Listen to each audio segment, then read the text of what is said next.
21 फरवरी की सुबह मेक्सिको के एक खूबसूरत विला में एक शख्स को पकड़ने के लिए एक बड़ा फौजी ऑपरेशन किया जाता है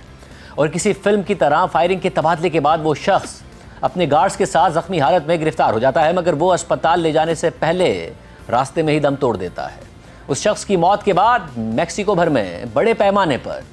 पुरतशद्दुद कार्रवाइयाँ शुरू हो जाती हैं। उस शख्स के हामी सैकड़ों मुसल्लह अफराद सड़कें ब्लॉक करके गाड़ियों, स्टोर्स, पेट्रोल पंप्स और दीगर अमलाक को आग लगा देते हैं। सिक्योरिटी एहलकारों पर फायरिंग करते हैं और तकरीबन पूरे मुल्क को यरगमाल बना लेते हैं। वो शख्स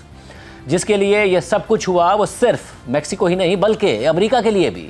इंतहाई अहमियत का हामिल एक बड़ा टारगेट था। और अमेरिका ने उस शख्स के सर की कीमत $1.5 करोड़ रखी हुई थी, जो कि पाकिस्तानी 4 अरब रुपए से भी ज़ायद बनते हैं। और अमेरिकी सदर ट्रंप भी मेक्सिको पर ड्रग कार्टेल्स के खिलाफ कार्रवाइयाँ तेज़ करने के लिए जोर देते रहे हैं, मगर 3 दहाइयों से ज़ायद और मुतअद्दिद फौजी कार्रवाइयों के बावजूद ये शख्स कभी किसी की गिरफ्त में नहीं आया। और मेक्सिको से ही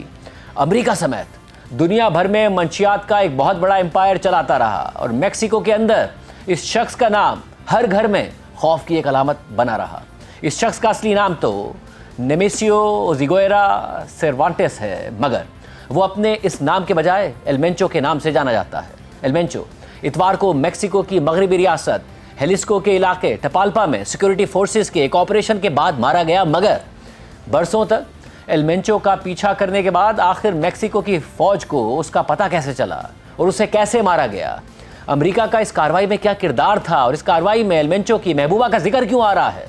एलमेंचो की मौत के बाद 2026 के फुटबॉल वर्ल्ड कप के मुतासिर होने के खदशात क्यों जाहिर किए जा रहे हैं, और सबसे बढ़कर ये है कि तकरीबन 3 दहाई पहले अमेरिका में मंशियात की स्मगलिंग के जुर्म में जेल काटने वाला एलमेंचो इतना बड़ा ड्रग लॉर्ड कैसे बन गया और उसने कैसे इतना बड़ा कार्टेल बनाया जो इस वक्त मेक्सिको का सबसे ताकतवर और खौफनाक कार्टेल समझा जाता है। ये तफसीलात बजाते खुद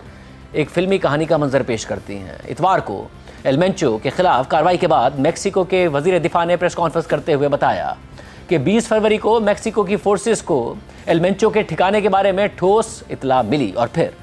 एलमेंचो के नेटवर्क की तहकीकात के दौरान उन्हें एक अहम शख्स का पता चला जो एलमेंचो के खुफिया ठिकाने तक रसाई में उनकी मदद कर सकता था। और वो अहम शख्स एलमेंचो की एक महबूबा का करीबी शख्स था। और उस शख्स का पता चलने के बाद अगले दिन ही यानी 21 फरवरी को एलमेंचो की महबूबा एलमेंचो से मिलने के बाद मगरबी रियासत हेलिस्को के पौश इलाके टपाल्पा के मुजाफात में वाक़े एलमेंचो के केविन कॉम्प्लेक्स से चली गई। लेकिन एलमेंचो अपने सिक्योरिटी एहलकारों के साथ वहीं मौजूद रहा।